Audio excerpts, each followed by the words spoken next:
வணக்கம் நண்பர்களே. தனுஷ் அவர்கள் இயக்கியிருக்கும் ராயன் திரைப்படம் எப்படி இருக்கு அப்படின்னு சொல்லிட்டு இந்த வீடியோல பார்ப்போம். தனுஷ் அவர்களோட இயக்கத்துல 2வது திரைப்படமாகவும், தனுஷ் அவர்களோட நடிப்புல 5வது திரைப்படமாகவும் இந்த படம் ரிலீஸ் ஆயிருக்கு. இந்த படத்துல மிகப்பெரிய அளவுல ஒரு நட்சத்திர பட்டாளமே இருக்கு அப்படின்னு சொல்லலாம். சந்தீப் கிஷன், காளிதாஸ் ஜெயராம், அதுக்கப்புறம் பிரகாஷ் ராஜ், நடிகைகளா பாத்துட்டீங்கன்னா அபர்ணா பாலமுரளி, அதுக்கப்புறம் துஷாரா விஜயன், இவங்கெல்லாம் பாத்தீங்கன்னா இருக்காங்க. குறிப்பா சொல்லணும் அப்படின்னா தனுஷோட அண்ணன் செல்வராகவன் அவங்களும் இருக்காங்க. அதுக்கப்புறம் பாத்துட்டீங்கன்னா சரவணன் சரவணன் பாத்துட்டீங்கன்னா அல்டிமேட்டா நடிச்சிருக்காரு. அதுக்கப்புறம் எஸ் ஜே சூர்யா. சோ இவங்க எல்லாருமே இந்த படத்துல நடிச்சிருக்காங்க. இந்த படத்தோட கதை அப்படின்னு சொல்லிட்டு பார்த்தோம் அப்படின்னா, தம்பி தங்கைகளுக்காக அண்ணன் எதை வேணாலும் செய்வாரு.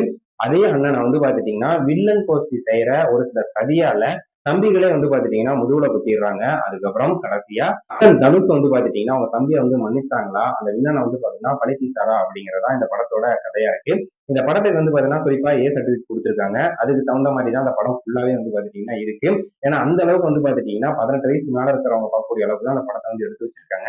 ஸோ அந்த அளவுக்கு பாத்தீங்கன்னா வன்முறை, அதுக்கப்புறம் பாத்தீங்கன்னா அடிக்கடி அந்த ரத்தம் தெரிக்கிறது அந்த மாதிரிலாம் நிறைய இருக்கிறதுனாலதான் ஏ சர்டிபிகேட் கொடுத்திருக்காங்க. இந்த படம் பாத்தீங்கன்னா டோட்டலா எப்படி இருக்கு அப்படின்னு பார்த்தோம்னா, ஆக்ஷன் திரைப்படத்தை விரும்புறவங்களுக்கு கண்டிப்பா இந்த படம் பிடிக்கும் அப்படின்னே சொல்லலாம். தனுஷ் ரசிகர்களுக்கும் கண்டிப்பா அந்த படம் பிடிக்கும். 50வது படமா ஒரு ஒருத்தான படமா தான் வந்திருக்கு அப்படின்னு சொல்லலாம். இந்த படத்துல பாத்துட்டீங்கன்னா எல்லாரோட நடிப்பு பாத்தீங்கன்னா அற்புதமா இருக்கு. வில்லனா வரக்கூடிய நம்ம எஸ் ஜே சூர்யா அவர்கள் சொல்லவே வேண்டியது அந்த அளவுக்கு மிரட்டி எடுத்திருக்காரு. சரவணன் அவரும் பாத்துட்டீங்கன்னா பருத்தி வீரன் சரவணன் அவரும் அவரோட நடிப்பு சிறப்பா செஞ்சிருக்காரு. தனுஷ் அதுக்கப்புறம் தம்பியா வரக்கூடிய சந்தீப் கிஷன் அவரோட நடிப்புலாம் அல்டிமேட்டுங்க. வேற லெவல்ல பண்ணியிருக்காரு. அதுக்கப்புறம் காளிதாஸ் ஜெயராம் அவரும் பாத்துட்டீங்கன்னா ஒரு அப்பாவியே இன்னசென்டா இருக்கிறவரு, அவரோட கேரக்டரும் அழகா அறிவிச்சு அவரோட நடிப்பு வேற லெவல்ல இருக்கு.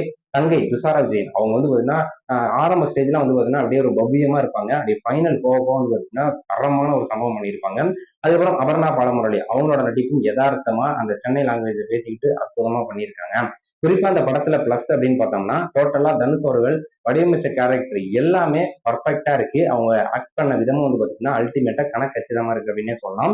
இசை இசை பாத்தீங்கன்னா ஏ.ஆர். ரகுமான் அவரோட இசை அல்டிமேட்டுங்க. அந்த இசைக்காகவே படம் கண்டிப்பா 100 கோடி வசூல் அப்படிங்கிறது 1 வீக்லயே தொட்டுரும். ஏன்னா அந்த அளவுக்கு அவரோட இசை இருக்கு. அதுலயும் இந்த உசுரு அப்படின்னு ஒரு லைன் வரும் பாருங்க, வேற லெவல். தியேட்டரே பாத்துட்டீங்கன்னா தெறிக்க விட்டாங்க அப்படின்னே சொல்லலாம். அதுக்கப்புறம் இந்த படத்தோட எடிட்டரை குறிப்பா சொல்லணும், பிரசன்னாக்கி அவர் பாத்துட்டீங்கன்னா கரெக்டா கத்திரி போட்டு 2 மணி நேரம் 25 நிமிஷத்துல அந்த படத்தை கச்சிதமா பெரிய அளவுல லேக் இல்லாம கரெக்டா கொடுத்துருக்காரு. எடிட்டிங் பாத்தீங்கன்னா நம்ம கொஞ்சம் சேர்த்து படத்தை ஒரு 3 மணி நேரம் 2.25 மணி நேரம் கொடுத்திருந்தாவே ஓரளவுக்கு கொஞ்சம் சோர்வா இருந்திருக்கும். ஆனா கரெக்டா கட் பண்ணி கொடுத்திருக்காரு. ஒளிப்பதிவாளர் அவர் பாத்துட்டீங்கன்னா ஓம் பிரசாத் அவர் அற்புதமா ஒரு ஒளிப்பதிவை கொடுத்து படத்தை நேர்த்தியா கொண்டாந்துருக்காங்க அப்படின்னு சொல்லலாம்.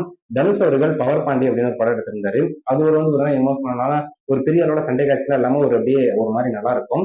அப்படியே அந்த 50வது படத்தை பாத்தீங்கன்னா வேற லெவல்ல பண்ணியிருக்காரு. எல்லாமே தெறிக்க விட்டுருக்காரு. குறிப்பா சொல்லணும் அப்படின்னா அந்த சண்டை காட்சிலாம் பாத்தீங்கன்னா ரொம்பவே டிஃப்ரெண்டா இருந்துச்சு. அந்த சண்டை மாஸ்டர் இருக்காரு பாத்தீங்கன்னா சண்டை பயிற்சி பாத்தீங்கன்னா அற்புதமா அந்த படத்தை எடுத்து கொடுத்திருக்காரு அப்படின்னே சொல்லலாம். ராயன் திரைப்படம் 50வது படமா ஒரு மிகப்பெரிய அளவுல வெற்றி படத்தை பதிவு செஞ்சிருக்குன்னே சொல்லலாம் தனுஷ் அவர்களுக்கு. திரைக்கதையை பாத்தீங்கன்னா அற்புதமா பண்ணியிருக்காரு. முதல்ல பண்ண அந்த பவர் பாண்டி படத்துக்கும் சரி, இதுக்கும் சரி பெரிய லெவல்ல பாத்துட்டீங்கன்னா ஒரு லேகே இல்லாம ஒரு அற்புதமான ஒரு திரைக்கதையை கொடுத்து படத்தை நேர்த்தியா முடிச்சிருக்காரு. முதல் பகுதி பாத்தீங்கன்னா எமோஷனலா கடந்து, அதாவது பாத்தீங்கன்னா தன்னோட தம்பி தங்கிகளுக்கு எதுவுமே ஆகக்கூடாது அப்படின்னு சொல்லிட்டு அப்படியே பாதுகாப்பா கொண்டு போறாரு. 2வது பகுதியில பாத்தீங்கன்னா துரோகத்தால குத்தப்பட்டதை அப்படியே அது சம்பந்தமான அந்த பழிவாங்கல் போயிட்டே இருக்கிறது தான் செகண்ட் பார்ட்.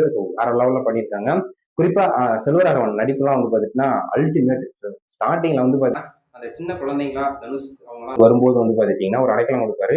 அதை கடைசி வரையிலுமே அவர் கொடுத்திருப்பாரு. அற்புதமான ஒரு நடிப்பு. அப்படின்னா இளம் வயது தனுஷா நடிச்ச அந்த பையன் வேற லெவல் பண்ணிட்டாருங்க.